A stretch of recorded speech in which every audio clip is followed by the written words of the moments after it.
Good evening boys and girls, कैसे हैं आप लोग?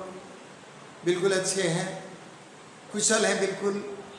तो आइए चलिए, कल हम लोग वीडियो 6 के अंतर्गत, लेक्चर 6 के अंतर्गत स्टेटमेंट या असर्टिव सेंटेंस का डिटेल्स हम लोग अध्ययन किए थे, और वहीं से आगे आज हम लोग वीडियो 7 में इंट्रोगेटिव सेंटेंस के बारे में हम लोग चर्चा करेंगे। यहाँ पे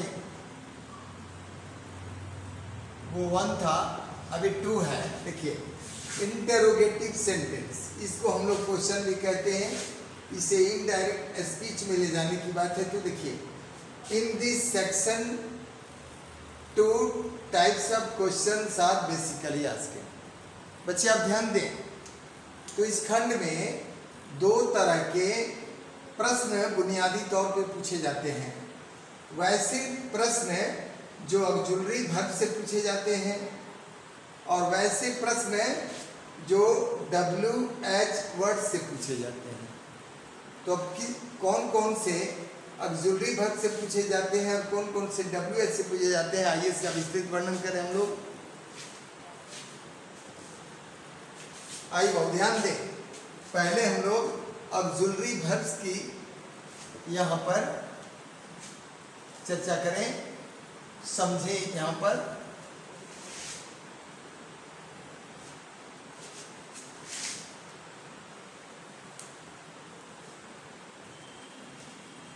ऑक्सिलरी वर्ब से जो क्वेश्चन पूछे जाएंगे, महत्वपूर्ण ऑक्सिलरी वर्ब्स जो है उसको मैं यहाँ लिख रहा हूँ, आप उस पर विशेष ध्यान देंगे। आइए चलिए, यहाँ पर मैं 1 और 2 करके लिस्ट बना दे रहा हूँ। देखिए, यहाँ 1 में आप ऑक्सिलरी वर्ब्स के बारे में जानें। ऑक्सिलरी वर्ब्स, इस पर जो क्वेश्चंस बनेंगे खास तौर से इज से बनेंगे, एम से, आर से, वाज, वर और बहुत से। यहाँ लिखिए, do, does, did, has, have,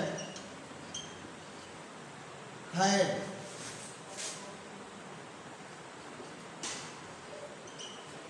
और भी बहुत से हैं इसमें, कैन हुआ, कुड हुआ, शुड हुआ, ये सब विल हुआ, शैल हुआ, ये सब और ऐसे आएंगे। वो क्वेश्चन में हम समझेंगे, क्वेश्चन फॉर्म करेंगे। और इधर जो प्रश्न बनेंगे बाबू, यहाँ पे देखिएगा ध्यान से, आप लोग देखिए बच्चे, हमारे ध्यान दें। यहाँ जो क्वेश्चन बनेंगे वो हु से बनेंगे, व्हाट से बनेंगे, वाई से बनेंगे, वेन से और वेयर से। ये देखिए, इससे प्रश्न बनेंगे। यहाँ आप समझ गए कि इसके अंतर्गत 2 तरह के ही क्वेश्चन पूछे जाते हैं बाबू, ध्यान रखिएगा। आपके बोर्ड में 12 के फाइनल बोर्ड में अति महत्वपूर्ण चैप्टर से, ये अति महत्वपूर्ण है, तमाम ग्रामर के चैप्टर से ये बेजोड़ महत्वपूर्ण है। आपकी लाइफ में इसका बड़ा इंपॉर्टेंस होता है। तो हम नियमबद्ध इसको पहले आपको आप समझा दें। आइए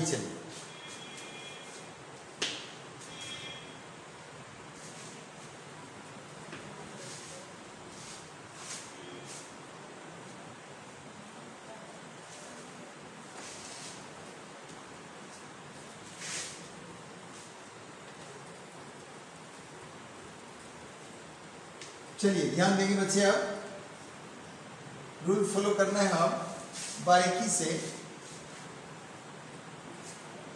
आइए चलिए, आप अच्छी तरह से जानते हैं बाबू, हमने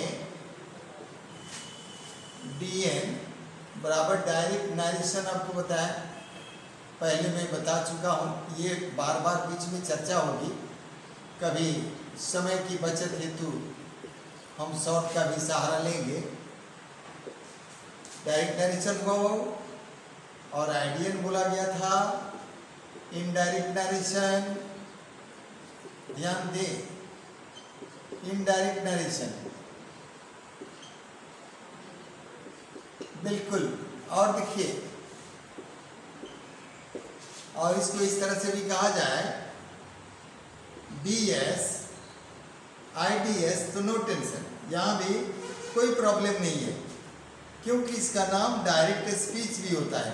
ध्यान देंगे आप सभी, इसका नाम डायरेक्ट स्पीच भी है ये। और आइडिया जो बन रहा है वो इनडायरेक्ट स्पीच है। ध्यान दें आप सभी, यहाँ पे इनडायरेक्ट स्पीच। आप तो ये समझ गए आप लोग कि जब जब इसकी जरूरत होगी, मैं समय की बचाव हेतु उसको बचा लेने के लिए मैं DN जब भी बोलूँगा तुरंत आपके जहन में आ जाना चाहिए कि सर डायरेक्ट नरेशन के बारे में बोल रहे हैं, IDN बोलूँगा इनडायरेक्ट नरेशन के बारे में, कभी DS भी बोलूँगा डायरेक्ट स्पीच के बारे में, और IDS भी मैं कभी बोलूँगा। उस समय आपको सोचना होगा इनडायरेक्ट स्पीच की सर चर्चा कर रहे हैं। बिल्कुल सजग रहेंगे, सावधान रहेंगे। आगे चलिए, अब मैं आपको नियम समझाऊं। चलिए देखिए बाबू,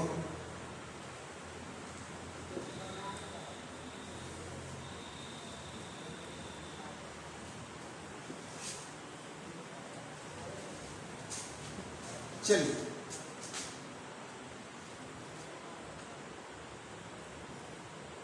रूल 1 में आइए। देखिए आप लोग, नियम 1 में आइए। देखिए द रिपोर्टिंग वर्ब, यहाँ देखिए the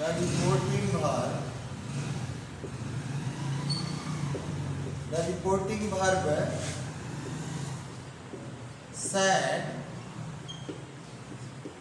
the reporting verb said is changed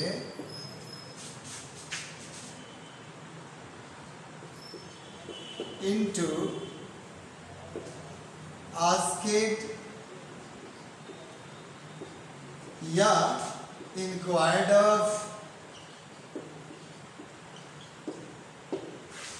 या फिर demanded of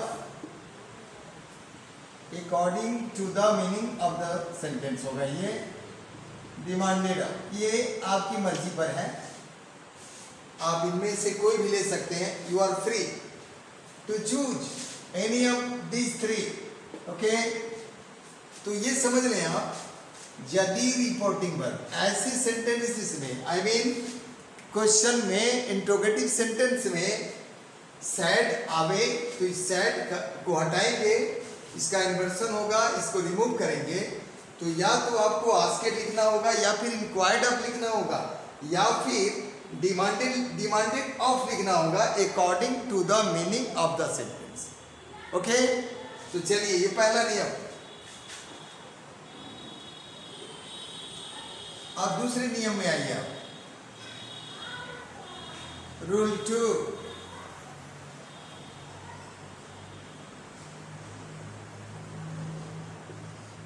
यदि प्रश्न की शुरुआत आप ध्यान देंगे, इफ द क्वेश्चन, इंग्लिश में, हिंदी बाद में समझाऊंगा, इंग्लिश में पहले नोट करें सब लोग। If the question begins, if the question begins with auxiliary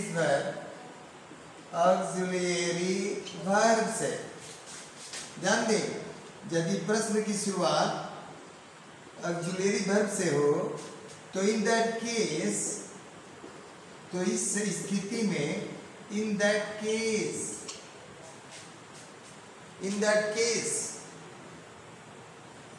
if या if oblique whether is used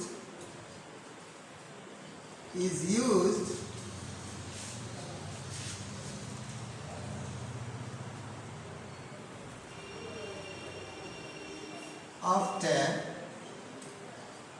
remove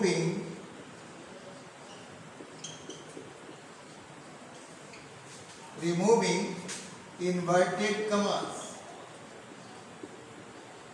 ध्यान दे बच्चे। तो चलिए अब पहला आप समझ गए कि रिपोर्टिंग वर्ब सेट को हम चेंज करेंगे हर हालत में, तो या तो आस्केड लिखेंगे या फिर इंक्वायर्ड अब लिखेंगे या फिर डिमांडेड अब लिखेंगे। लेकिन अब दूसरा नियम है कि यदि प्रश्न की शुरुआत ऑक्सिलरी वर्ब से हो तो ऐसी सूरत हाल में, ऐसी स्थिति में हमें इन्वर्टेड कमास को हटा देना होगा, कारण कि वो डायरेक्ट में ही केवल रहता है, इनडायरेक्ट में उसे लेना नहीं होता है।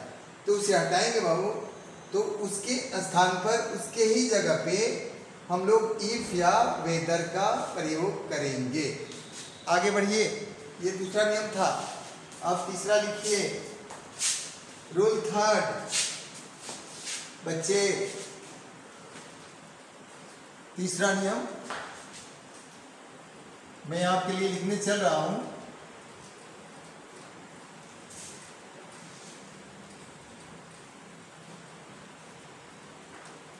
Be active, please be active and always eager to learn something more and more.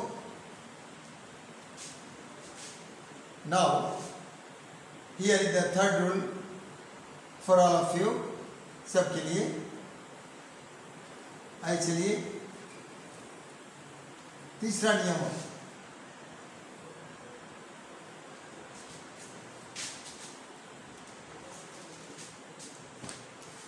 Rule third में देखिए बाबू,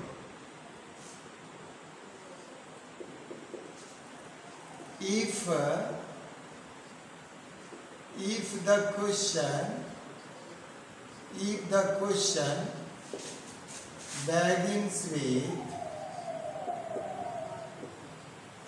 begins with do, does, did, in that case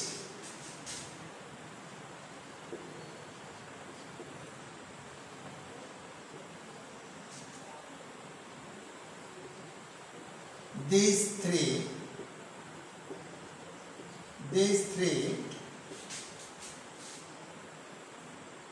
are removed.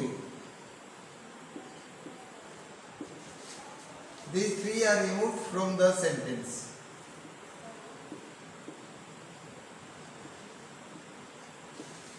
From the sentence.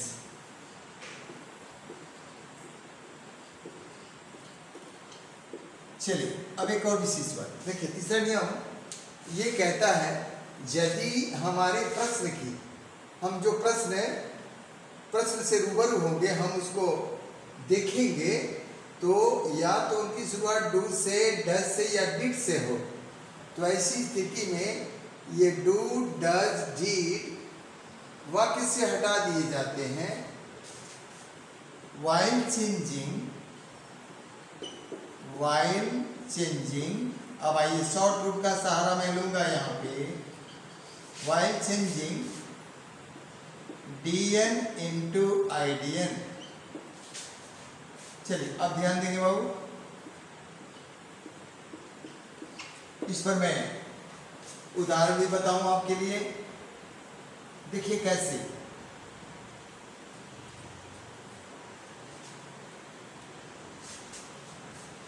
एक उदाहरण लीजिए, एक दो उदाहरण तो आप ले ही लें। चलिए देखिए यहाँ पे बाबू, Ram said to me,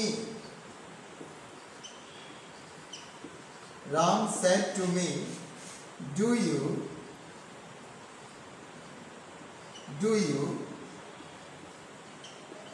play cricket?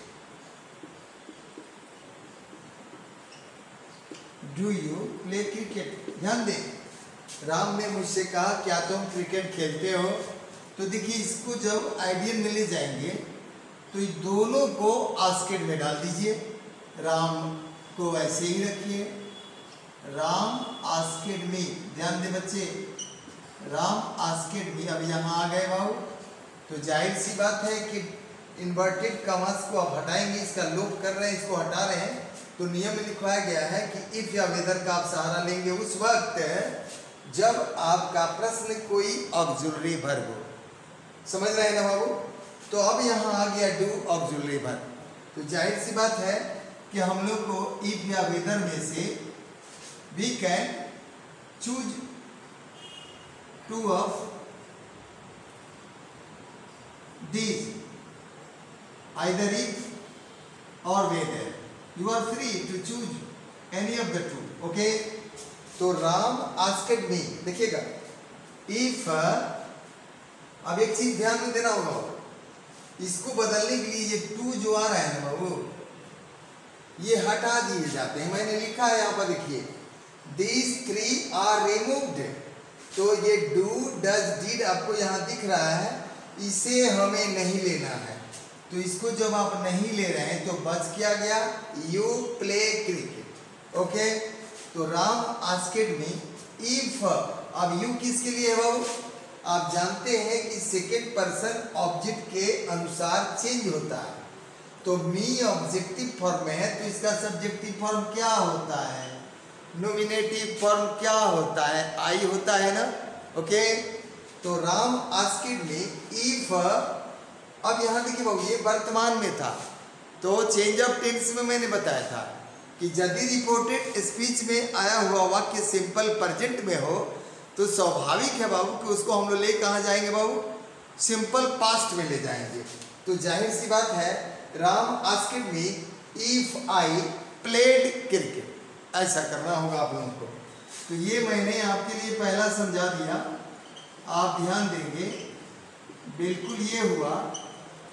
और एक और उदाहरण आप लीजिए और वो देखिए कैसे, ये पहला था, यहाँ देखिए बाबू दूसरा लीजिए, Meena Meena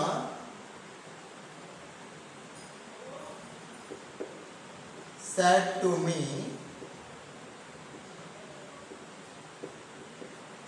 Meena said to me, does Rekha speak English? ध्यान दे बाबू, यहाँ पे प्रश्न आया डज से, प्रश्न प्रथम वाक्य में आया था डू से। अब ध्यान दीजिए, इसको भी मैं प्रमाणित कर दूं। चलिए आइए देखिए नियम क्या कह रहा है, इसको ध्यान में रखना होगा।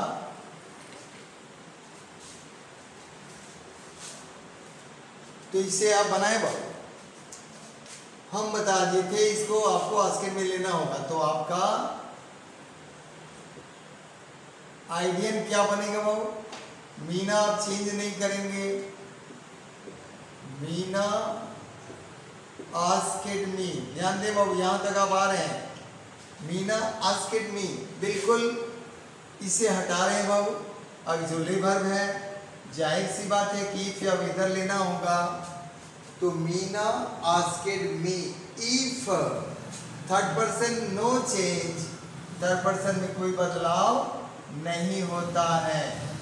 तो देखिए बाबू, Meena asked me if Rekha, और ये स्पीक किसमें है बाबू, वर्ब 1 में, इसे आपको लेना होगा V2 में, कारण कि ये प्रेजेंट इंडेफिनिट है। और अगर रिपोर्टिंग वर्ब पास्ट टेंस में आ जाए तो रिपोर्टेड स्पीच में आया हुआ जो प्रेजेंट टेंस है वो आइडियल में ले जाते समय सिंपल पास्ट में तब्दील हो जाता है।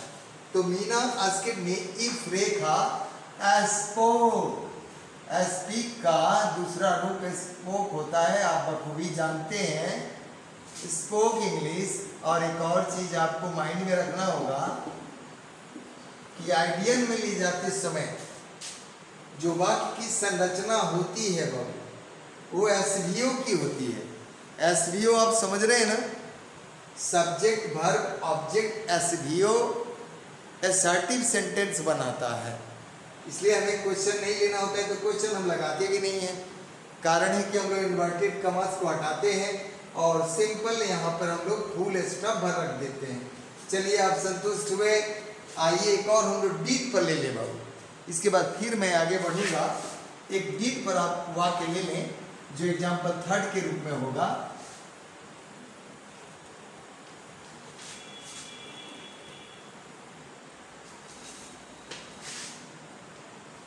चलिए देखिए, तीसरा उदाहरण आपके सामने मैं प्रस्तुत करने जा रहा हूं। बिल्कुल आप उत्सुक रहिए।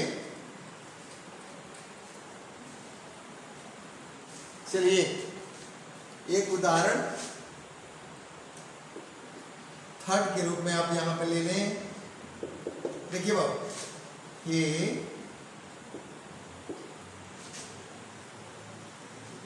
he said to Ram, उसने राम से कहा, ध्यान देंगे आप। He said to Ram, did Rahul, ध्यान देंगे आप, did Rahul win the first prize? win the first prize। अब यहां देखिए, जाहिर सी बात है, आप समझ पा रहे हैं इसको अच्छी तरह से। तो आप देखिए बाबू, ये प्रश्न आ गया डिड से, जैसा मैंने पहला प्रश्न आपको डू से बताया, फिर दूसरा मैंने डस का अप्लाई करके बताया। इस बार मैं आपको डिड का यूज करके समझा रहा हूं। तो डस से था, वो भी प्रेजेंट में था, बेशक क्वेश्चन में था। जो डू से क्वेश्चन किया गया वो भी प्रेजेंट का क्वेश्चन था, बट बाबू इस बार डिड से क्वेश्चन किया जा रहा है, तो ये पास्ट क्वेश्चन है बाबू। इसलिए आप पास्ट क्वेश्चन को परफेक्ट में लेकर चलेंगे, राइट आंसर होगा आपके लिए। तो आइए बाबू, इसका आंसर हम लोग लिखते हैं। इसका आंसर लिखते हैं, he said, he asked Ram, लीजिए बाबू इसको, he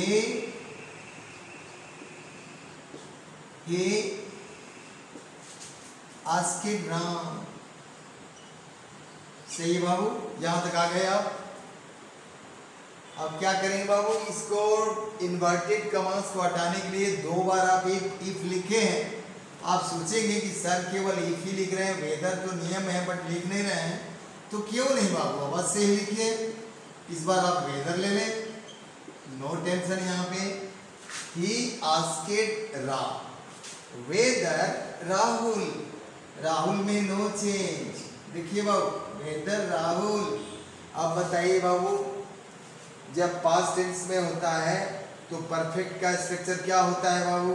तो subject plus head plus V3 होता है ना। तो लीजिए ना यहाँ पे, ही आस्केड राम वेदर राहुल। अब क्या करेंगे बाबू, हेड। अब हेड लेना होगा, ओन, ये भी V3 में गया, had won the first prize।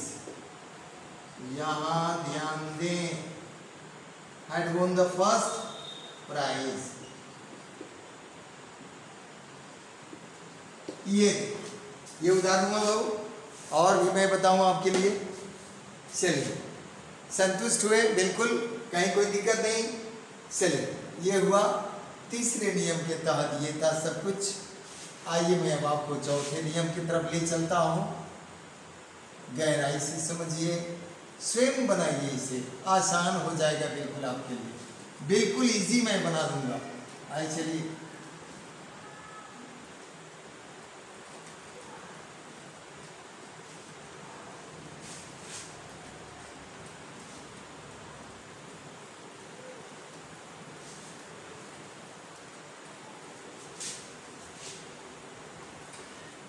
चलिए और भी नियम है जो चौथे ग्रुप में मैं आपको बताऊंगा यहाँ पे। तो ध्यान दे बच्चे मेरे, ये देखिए चौथा नियम क्या है। इफ द क्वेश्चन, ध्यान दे वो, if the question begins with, अब इस बार डू डाइट से हुआ था, बहुत ध्यान देंगे आप। If the question begins with do not, अब यहाँ देखिए डू नॉट आ रहा है, डज नॉट आ रहा है और डिड नॉट भी आ रहा है। In that case, then in that case, ध्यान देंगे तो वैसी परिस्थिति में, then in that case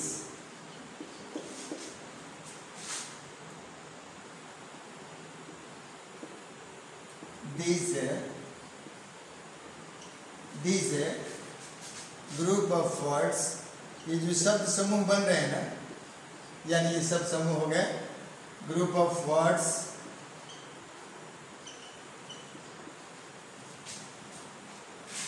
are not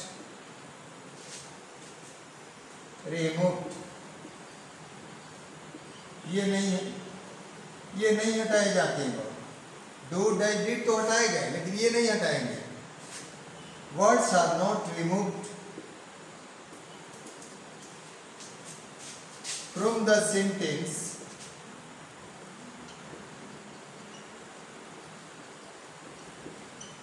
while changing bn into idn। ध्यान देंगे आप यहाँ पे, bn into idn।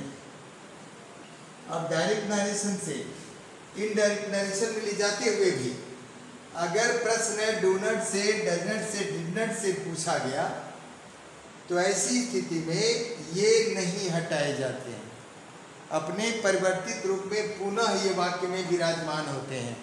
कैसे विराजमान होते हैं? उदाहरण के रूप में आप समझ लें, यहाँ लिखिए,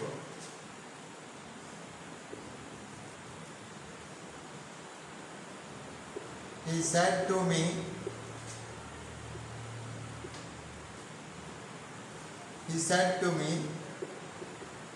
do you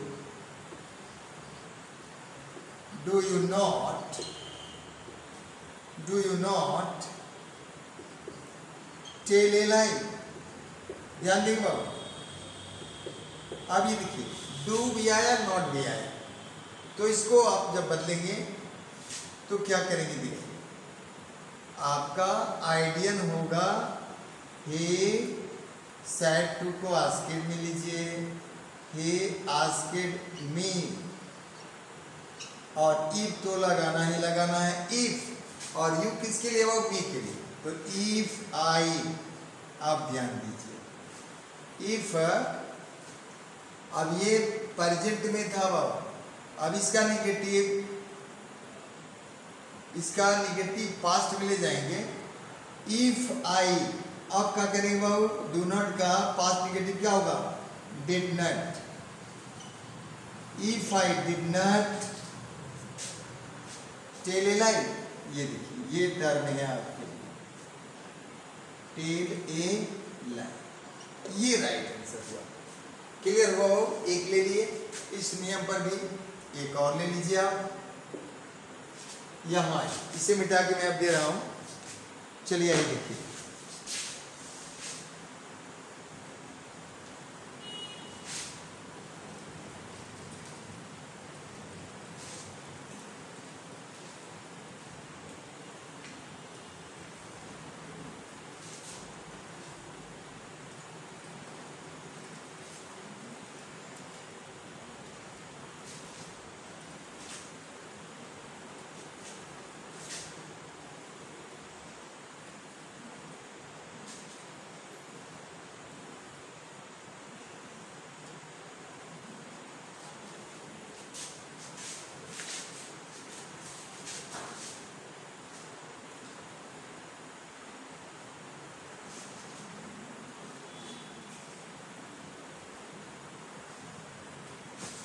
आइए चलिए दूसरा प्रश्न लीजिए। I said to her,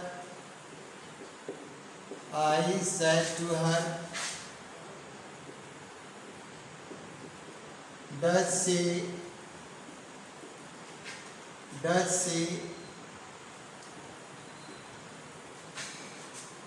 she not cook food? Does she not cook food? देखिए डज भी आया, नॉट भी आया, इसे हटाना नहीं है, रूप बदल जाएंगे बट ये हटेंगे नहीं। तो आइए हम इसको अब लीजिए आंसर में, आई आस्क्ड हर, क्लियर है बाबू, यहाँ पे आ गया आई आस्क्ड हर। अब इसे हटाने के बाद आप इफ लेंगे ही लेंगे, आई आस्क्ड हर।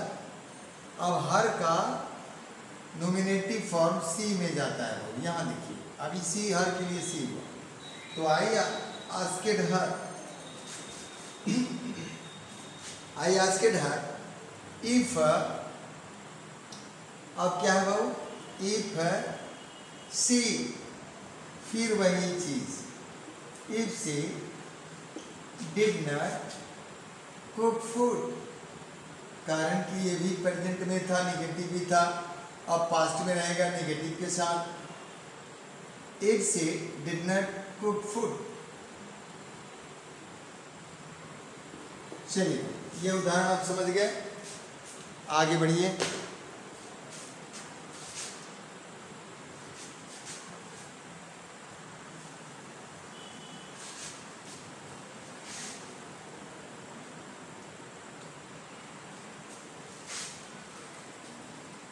अब मैं पांचवा नियम आपको बताऊं, इसमें 4 नियम तक तो कर लिए, अब 5वें नियम में आ गया। देखिए रूल 5 में है,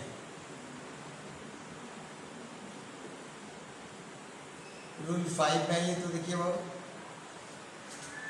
if the question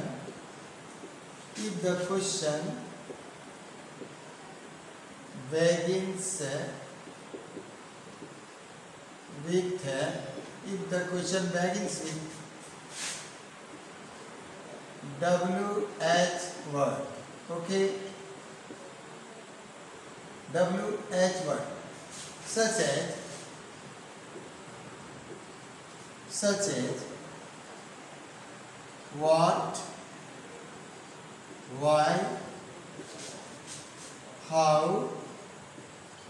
when, where.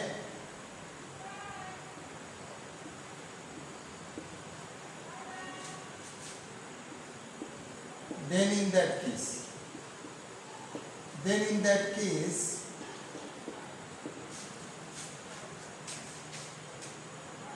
these words are not removed.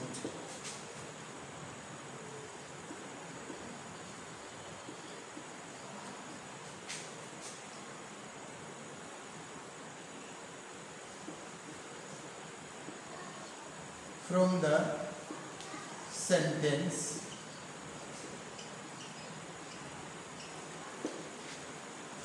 while changing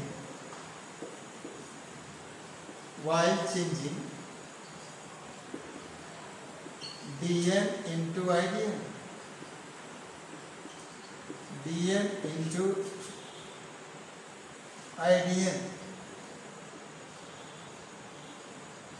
ये अब हम सुझा रहे एक बात, अब उधर तो आप ऑक्सिलरी वर्ब के बारे में देख लिए, अब यहाँ यदि प्रश्न की शुरुआत WH वर्ड से हो गया, जैसे कि वाट हो, वाई हो, हाउ हो, वेन हो, ओके, तो ऐसी स्थिति में इनडायरेक्ट नरेशन, डायरेक्ट से इनडायरेक्ट नरेशन में ले जाते वक्त भी इनको हटाया नहीं जाता है। कैसे नहीं हटाया जाता है, उदाहरण के द्वारा समझिए। आइए मैं आपको समझाऊं, यहाँ पे समझिए। He said to me, आइए बहुत ध्यान से देखिए, He said to me,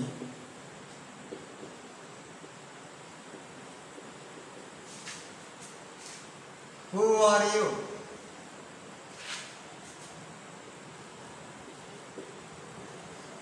उसने मुझसे कहा कौन हो आप, कौन हो तुम, ओके, यहाँ हु आ गया हो, स्पष्ट है, इसे हटाना नहीं है, नियम कह रहा है इसे हटाना नहीं है, बिल्कुल। तो आप बनाएंगे कैसे बाबू, हे आस्क्ड मी। ओके, हमने बताया नियम में कि इसको हटाना नहीं है बाबू, तो जाहिर सी बात है कि ही आस्क्ड मी और हु को नहीं हटाना है। और यहाँ ये भी ध्यान में रखना है कि एसवीओ को फॉलो करना है। एसवीओ जो पैटर्न है, सब्जेक्ट वर्ब ऑब्जेक्ट को फॉलो करना है। तो ही आस्क्ड मी, हु और यू जो है मी के लिए था बाबू, तो इसको आई में यहाँ ले लीजिए। चूंकि रिपोर्टिंग वर्ब पास्ट टेंस में है तो जाहिर है कि आई के साथ एम हुआ प्रेजेंट में, तो इसका पास्ट वाज होगा और फुल स्टॉप हम दे देंगे। तो हमारा इनडायरेक्ट नरेशन, इस डायरेक्ट नरेशन का he said to me who are you, तो हम लोग जवाब देंगे he asked me who I was. अगर गलती से हु वाज आई कर दिए तो आप गलत करेंगे, कारण कि ये अफर्मेटिव तब होगा नहीं, पुनः नेगेटिव वो इंट्रोगेटिव में चला जाएगा। जबकि हमारा रूल कहता है, नियम कहता है कि इंट्रोगेटिव सेंटेंस को चेंज करते वक्त ये ध्यान में रखना होता है कि बाद के जो पार्ट है उसका संरचना, उसकी बनावट, उसका पैटर्न एसवीओ से होना चाहिए। जैसे एस यहाँ सब्जेक्ट है, वाज यहाँ वर्ब है, अगर जो अन्य चीजें आएंगी तो आगे तक जाएंगी। तो एक उदाहरण हमने आपके लिए HWH से दिया। अब दूसरा उदाहरण लीजिए, वो व्हाट पे था वह, आगे यहाँ दूसरा लीजिए, दूसरा उदाहरण लीजिए। Second, he said to me,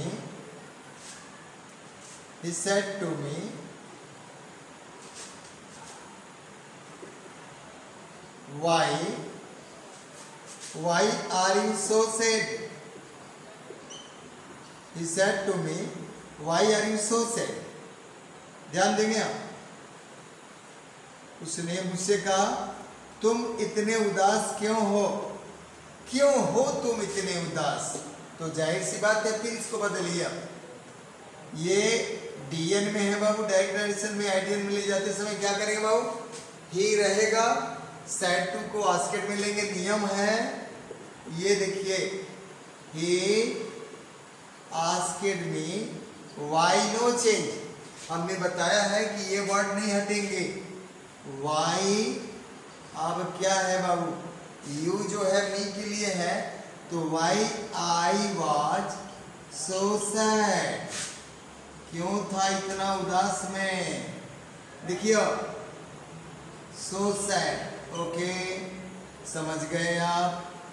question गलती से भी नहीं देंगे, आइडियल में फुल स्टॉप देना होता है। चाहे कोई भी ट्रेडिशनल वाक्य हो, आपको देना ही देना है। आइए चलिए बाबू, समझ गए होंगे। एक और उदाहरण मैं आपको दे दूं।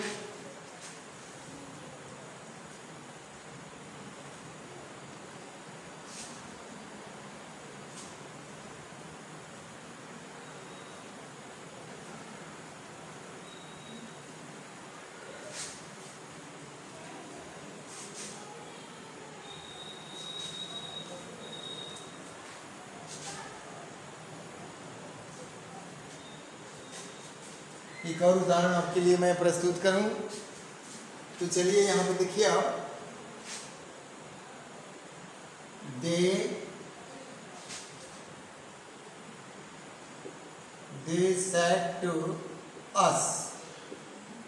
they said to us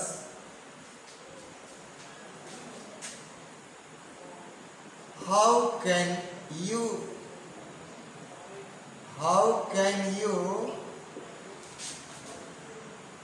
help the poor. ध्यान दे बच्चे। चलिए हिंदी समझ लीजिए। उन्होंने हम लोगों से कहा आप लोग कैसे गरीबों की सहायता कर सकते हैं।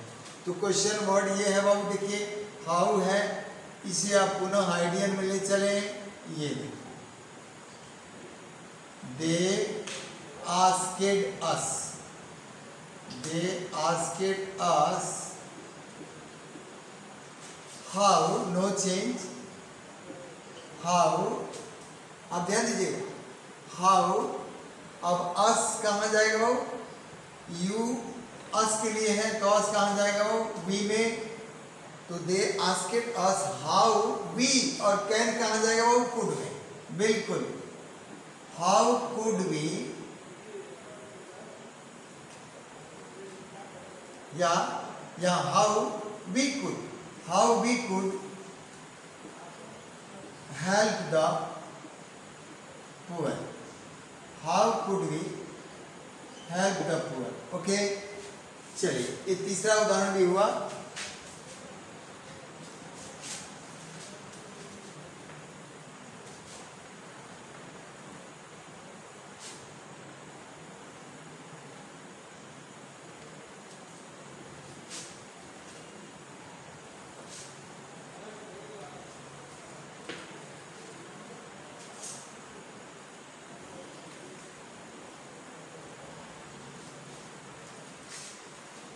इसे हम मिटा दें।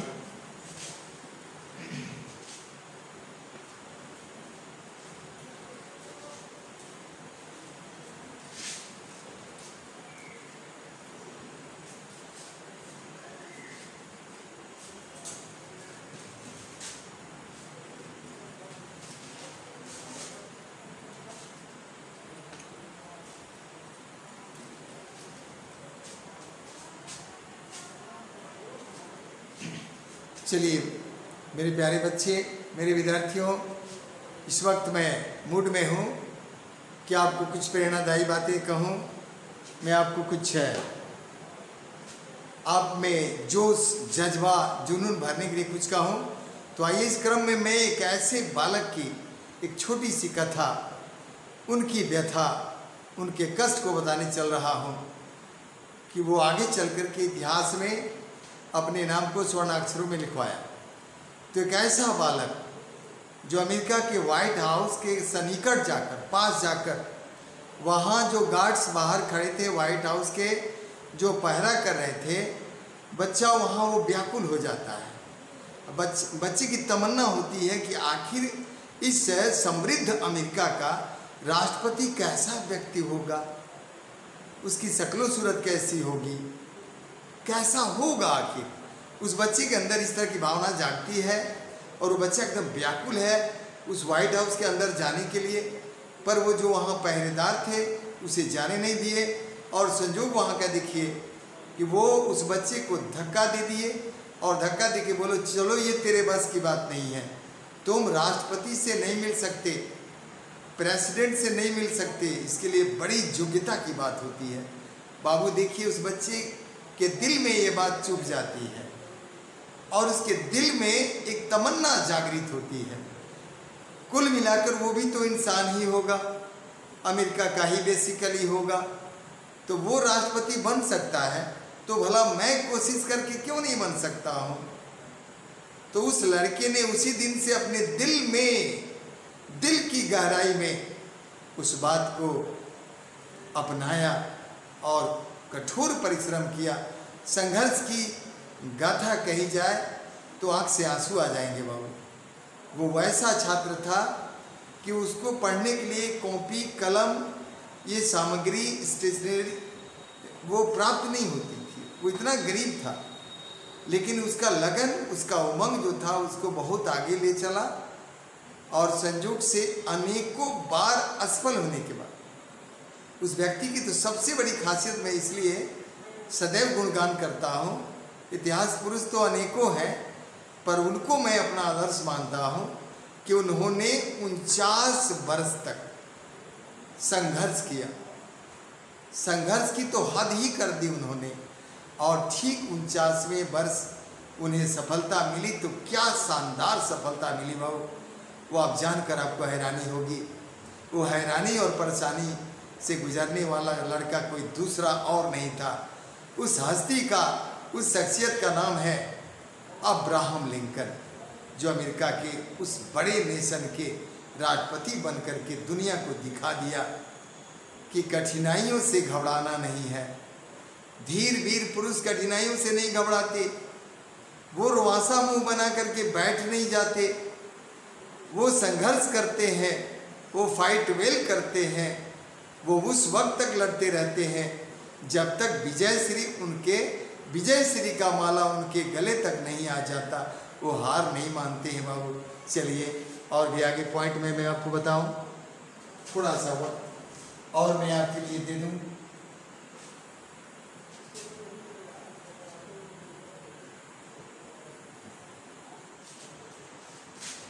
अब मैं दोनों मिक्सअप करके आपको देना चाहूँगा।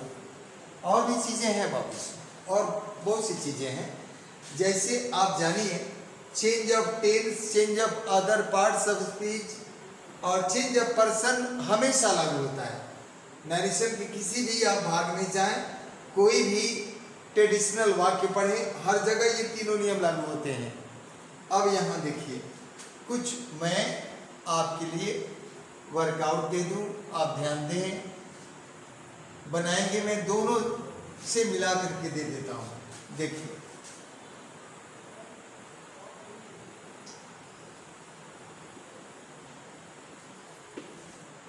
he said to me, he said to me, is Lalan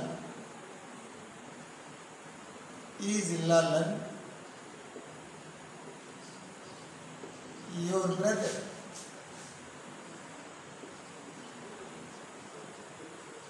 पहला हुआ, देखिए बाबू यह जुमले वर्ग से आया। दूसरा,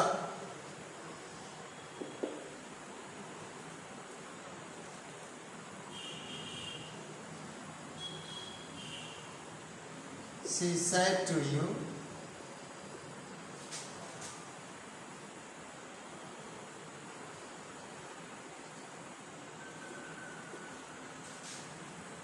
she said to you,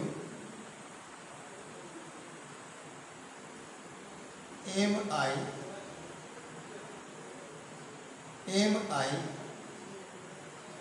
your enemy? शत्रु, दुश्मन। am I your enemy? Okay, ये ऑक्सिलरी वर्ब, ये भी ऑक्सिलरी वर्ब बाबू। और भी देखिए,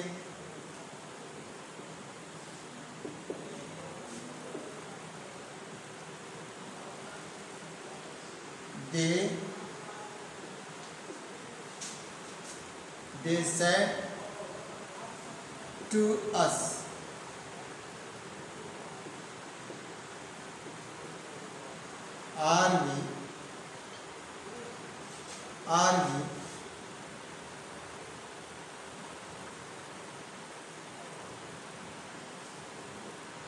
are we selfish? चलिए ये तीन ऑक्सिलरी वर्ब पे हुआ। ओके, ध्यान दे दें। He said to me, is Lalan your brother? Hindi में उसने मुझसे कहा, क्या ललन तुम्हारा भाई? ये हिंदी समझेंगे, अंग्रेजी में करेंगे, नियम फॉलो करेंगे, बिल्कुल बन जाएगा। She said to you, am I your enemy? उसने तुमसे कहा कि क्या मैं तुम्हारी शत्रु हूँ, दुश्मन हूँ। They said to us, are we selfish? उन्होंने हम लोगों से कहा, क्या हम लोग स्वार्थी हैं? तो तीन हुआ बाबू। और भी लीजिए, अब मैं दूंगा WH क्वेश्चन पे। वो तीसरा था बाबू, अब यहाँ चौथा देखिए। चौथा, he said to me, उसने मुझसे कहा, where do you live? कहाँ रहते हो आप, या तुम कहाँ रहते हो? Where do you live? अब यहाँ देखिए बाबू, ठीक है, क्वेश्चन मार्क देंगे। पांचवा लीजिए, चलिए बाबू यहाँ पर she said to me, she said to me, what do you want? What do you want? उसने मुझसे कहा, उस लड़की ने या उस महिला ने मुझसे कहा तुम क्या चाहते हो, तो मुझसे कहा तुम क्या चाहते हो। ये 5 हो गए आपके लिए प्रश्न। एक और ले लीजिए, 6 दे देता हूँ, 3-3 सेट हो गया, दोनों साइड से 3-3 प्रश्न हो जाएंगे।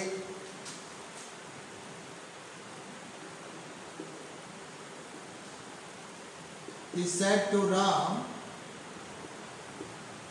उसने राम से कहा, ध्यान देंगे बाबा। He said to Ram,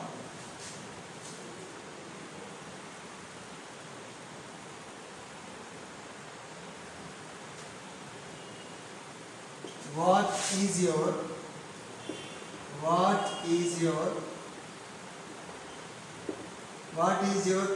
intention, what is your intention, इरादा, इंटेंशन इरादा, ध्यान देंगे बाबू। अर्थात उसने राम से कहा तुम्हारा इरादा क्या है। आप तो चेंज कर लेंगे आप लोग, कोई परेशानी नहीं है, बिल्कुल।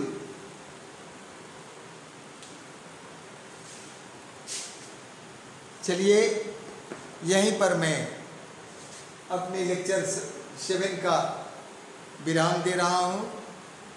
आप सभी खूब मन लगा करके पढ़िए, खूब मेहनत करिए, क्योंकि जो पढ़ेगा ना वही आगे बढ़ेगा, जो नहीं पढ़ेगा। और मैं आपसे भी कहना चाहता हूँ कि आप लोग इसे खूब पसंद करें और सब्सक्राइब करना न भूलें। धन्यवाद।